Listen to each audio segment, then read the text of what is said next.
बिल्कुल, देखिए लेबनान में ग्राउंड ऑपरेशन काफी तेज हो गया है। आईडीएफ की 4 बटालियन ऑपरेशन में शामिल हिजबुल्लाह के कई ठिकाने तबाह हो गए। लेबनान में कई इलाकों पर कब्जे का दावा किया गया है आईडीएफ की तरफ से।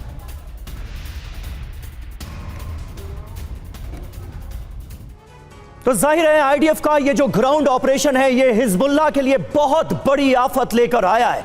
आईडीएफ की 4 बटालियन से इस वक्त आगे बढ़ रही हैं। ग्राउंड ऑपरेशन को लगातार साउथ लेबनान में आगे बढ़ाया जा रहा है, लेकिन कहा यह भी जा रहा है कि अभी ये ऑपरेशन सीमित दायरे में किया जा रहा है। ये देखिए पूरी डिटेल आपको टीवी9 भारतवर्ष दिखा रहा है। आईडीएफ की 4 बटालियन, पहली 98 डिवीजन, दूसरी 91st डिवीजन, तीसरी 36th डिवीजन और 146 डिवीजन, ये 4 डिवीजन हैं जिन्हें ग्राउंड ऑपरेशन की जिम्मेदारी सौंपी गई है। लेबनान में इनका कहां कब्जा हो गया है उसकी भी डिटेल हमारे पास आ चुकी है। मरौन अल रास में आईडीएफ का पूरा कब्जा हो गया है। यारौन, यहां पर भी आईडीएफ का पूरी तरह से कब्जा हो गया है। ओडेस, ये भी इलाका अब आईडीएफ के कब्जे में है। और कफ्र किला जो इलाका है, यहां पर आधे शहर पर आईडीएफ का कब्जा हो चुका है। माउंट एविमिम में 80% तक आईडीएफ का कब्जा हो गया है। और कहां कहां भीषण लड़ाई इस वक्त जारी है। बलीडा, मेसल जबाल, नकोड़ा, अल्मा अल शाब, ये वो तमाम इलाके हैं जहां पर हिजबुल्लाह के लड़ाके अभी भी रिटेलिएट कर रहे हैं। बड़ी बात क्या है, इजरायली नेवी भी ग्राउंड ऑपरेशन में शामिल है। इजरायली नेवी का भी फुल ऑन सपोर्ट मिल रहा है आईडीएफ के जवानों को। सिवाज साहब, ये ग्राउंड ऑपरेशन जो है इसके पीछे इजराइल की मंशा क्या नजर आती है? सीमित दायरे में लेकिन एक बड़ा और ताकतवर ग्राउंड ऑपरेशन इस वक्त हमें लेबनान के अंदर नजर आ रहा है इजराइल का। हाँ बिल्कुल, देखो समीर, सारा एसिड टेस्ट इस लड़ाई का जो है वो ग्राउंड अटैक है।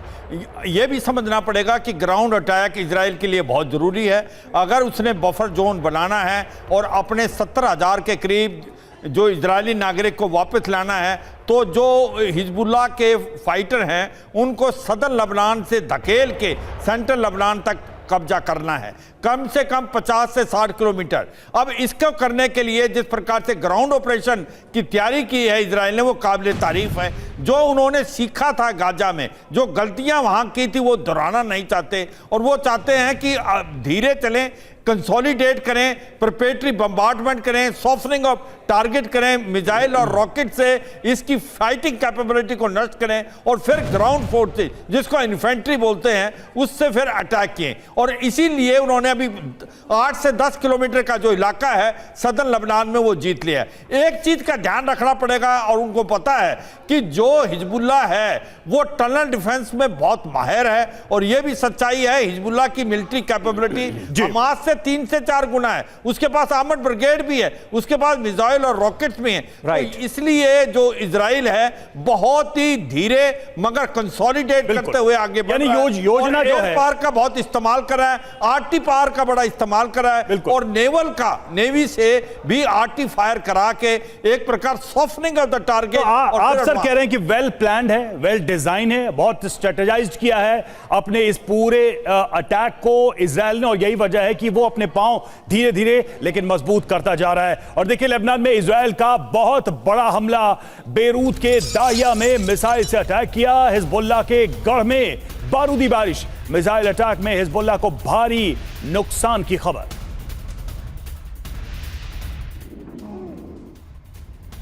और लेबनान में 185 ठिकानों पर हुए हैं हमले। इजराइल की एयरफोर्स ने ये अटैक अंजाम दिए। हिजबुल्लाह के गढ़ में मचाई गई तबाही, ये देखिए तस्वीरें। आईडीएफ के हमले के बाद तबाह हो गया है ये पूरा का पूरा इलाका।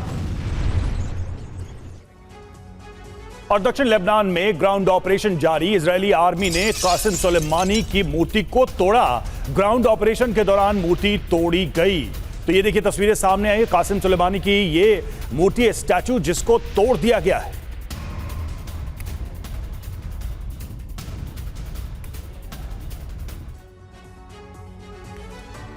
तो देखिए ग्राउंड ऑपरेशन में आर पार की जंग चल रही है। हमने आपको दिखाया किस तरह से ईरानी जनरल कासिम सुलेमानी की मूर्ति को भी तोड़ा गया है। बड़ी बात देखिए क्या है, आईडीएफ का ऑपरेशन हर दिन तेज होता हुआ नजर आ रहा है। ग्राउंड ऑपरेशन बड़े पैमाने पर यहां आगे बढ़ रहा है। रोज नए नए ठिकानों पर हमले हो रहे हैं। हिजबुल्लाह की सुरंगी ताकत पर की जा रही है चोट।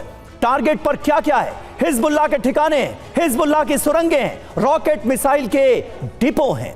बिल्कुल, और कब से चल रहा है ये पूरा ऑपरेशन? 11 दिन से ये जारी है। हिज़्ब के लड़ाकों की मौत की बात करें, 400 से ज्यादा लड़ाकों की अब तक मौत हो चुकी है। इजराइल के नुकसान की बात करें तो आईडीएफ के 10 जवान अधिकारियों की अभी तक मौत हुई है। इस ऑपरेशन में इजराइल की बढ़त कई किलोमीटर तक कब्जे का दावा किया गया है इजराइल की तरफ से।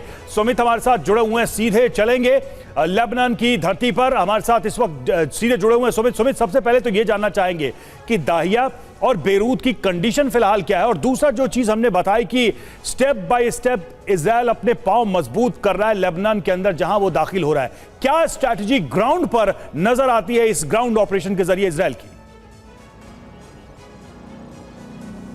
देखिए, बिल्कुल जब आप और मैं बात कर रहे हैं, इससे थोड़ी देर पहले आईडीएफ ने अनाउंस किया कि उन्होंने साउथ लेबनान के अंदर, होला के अंदर और जबाल के अंदर 2 बड़े कमांडर्स को मार गिराया। यानी होला के अंदर उस कमांडर को जो लगातार किरीट सोमैया के ऊपर लगातार आप कह सकते हैं कि इन इलाकों के अंदर बड़े अटैक्स कर रहा था, किरीट इलाके के अंदर बड़े अटैक्स कर रहा था। दूसरा जो जबाल इलाका है, जो लगातार रॉकेट अटैक्स किए जा रहे थे रॉकेट लॉन्चर से, उसके कमांडर को मार गिराया। तो निश्चित तौर पर इसराइल की स्ट्रैटेजी बहुत क्लियर है। इसराइल सबसे पहले कमांडर्स को, उनकी लोकेशंस को टारगेट करेगा। इसके अलावा एक और नई स्ट्रैटेजी जो इजराइल ने अडॉप्ट की है पिछले 1 हफ्ते से, वो ये है कि उसने साउथ लेबनान से जोड़ने वाले बेरूट के इलाकों को, बेरूट से जोड़ने वाले सीरिया के इलाकों को, बेरूट से जोड़ने वाले दूसरे इलाकों को, स्ट्रैटेजिक लोकेशंस को, उनको टारगेट करना शुरू किया गया। यानी उनकी रोड्स को काटना शुरू कर दिया है, ताकि अगर वो बड़े कमांडर्स को मारे, वो उनकी लोकेशंस को टारगेट करे, तो पीछे से बैकअप टीम्स उन तक ना पहुंच सके। तो निश्चित तौर पर इजराइल की स्ट्रैटेजी है कि सबसे पहले बैकअप टीम्स को ही काट दिया जाए और उसके बाद आगे की टीम जो लगातार बैठी है, जो अटैक्स कर रही है, उन पर अटैक किए जाए, ताकि वो आसानी से इन इलाकों में अपनी बढ़त को, अपनी पकड़ को मजबूत कर सके। बिल्कुल सुमित, बने रहे आप हमारे साथ, और आप दोनों का बहुत बहुत शुक्रिया। मनीष झा हमारे साथ हाइफा से मौजूद थे और साउथ लेबनान से इस वक्त सुमित चौधरी हमारे साथ मौजूद थे। आप दोनों अपना बहुत ख्याल रखिए। बहुत मुश्किल वॉर जोन है जहां पर आप लोगों की मौजूदगी है।